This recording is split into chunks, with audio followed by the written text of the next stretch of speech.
ഒരു ഗസ്റ്റ് ഉണ്ടേ, വേവിച്ചായോ? ആ മോളെ, അഭിച്ചേട്ടനും ചേച്ചിയും വന്നെന്ന് അമ്മയോട് പറ. ശരി പപ്പ. ആ. അമ്മേ, മണവാളിനും മണവാട്ടി എത്തിയിട്ടുണ്ടേ. ആരാ? അഭിച്ചേട്ടനും ചേച്ചി എത്തിന്ന്. ദൈവമേ, ഇതെന്നൊന്നും പറയാതെ. എന്നാ പറയാനാ, അമ്മ ടെൻഷൻ ആകണ്ട, വഴിയുണ്ടാക്കാം.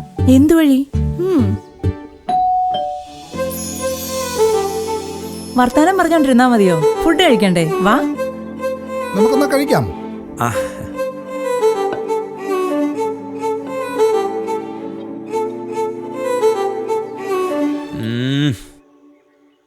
ഉള്ളത് പറയാലോ, ഞങ്ങൾ വിരുന്നിന് പോയ ഒരു വീട്ടിൽ നിന്ന് ഇത്രയും ടേസ്റ്റ് ആയിട്ട് ഫുഡ് കഴിച്ചിട്ടില്ല, അല്ലേ? അതെ. ഹോട്ടൽ എമിറേറ്റ്സ് ഉള്ളിടത്തോളം കാലം ഫുഡിന്റെ കാര്യത്തിൽ ഞങ്ങൾക്ക് ഒരു പേടിയില്ല. പുതിയ മാറ്റങ്ങളും പുതിയ രുചികളുമായി ഹോട്ടൽ എമിറേറ്റ്സ്, കുരിശുപള്ളി ജംഗ്ഷൻ, തവളക്കുഴി, ഏറ്റുമാനൂർ.